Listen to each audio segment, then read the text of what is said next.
Hello, ladies and gentlemen. Today we're going to be looking at instructions for assignment A and how to do assignment A.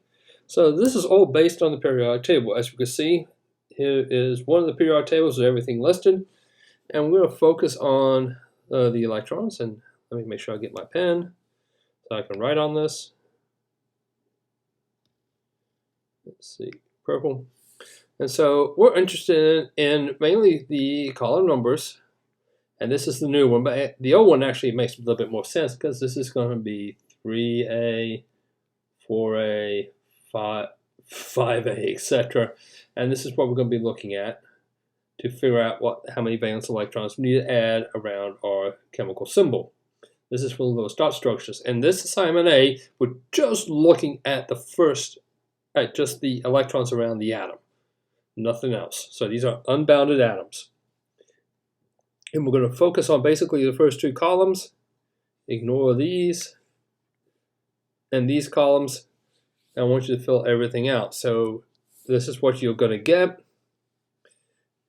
Fill in all the white boxes with the elements. Down here, you may not, if everything is here to about here, that's fine. We're more interested in this area here. Here is the total number of valence electrons. So we're giving you that.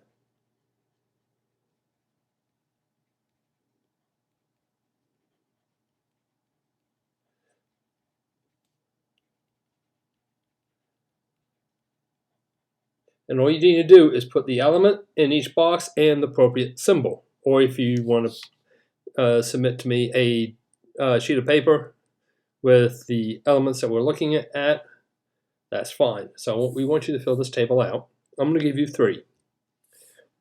Potassium, silicon, and bromine, excuse me. Potassium is going to, if we look on the periodic table, here's potassium in row 4.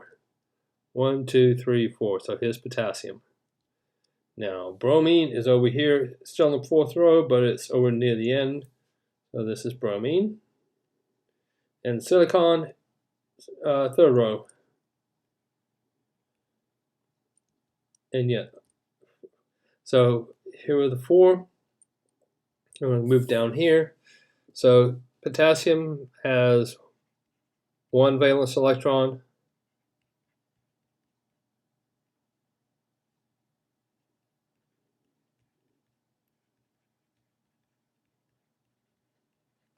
Silicon has 4.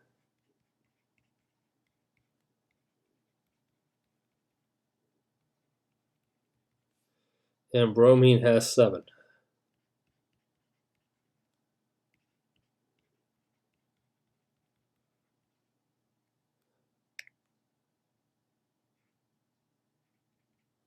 Sorry, So we're going to look at 4. So potassium, we start at the top with 1. We're done. This is the lowest dot structure for potassium atom. Silicon, and they only can form 1 bond, but these are a little special. We'll talk about that later. Silicon has 4 valence electrons. 1, 2, 3, 4. It can have 4 things attached to it. 4 bonds, 4 valence electrons. It's good to go. And then bromine, we have 7. Now watch how we do this. 1, 2, 3, 4, 5, 6, 7. They're on the line. Do not do this, guys. That's indicating a bond. But we use a line for that. But I don't want to see this. It has to be horizontal along the sides of a box. So this is what I want. This is what I want to see. And we have 1 valence electron that's unpaired, so it can form 1 bond. And this is how it works. If we look at sulfur, it has 6 valence electrons. I'll give you another one.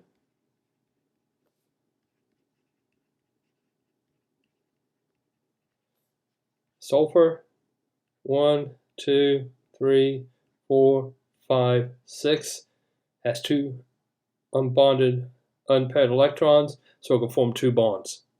And this is how we use Lewis dot structures and Lewis dot diagrams to figure out what's going on and how we're going to form these covalent bonds.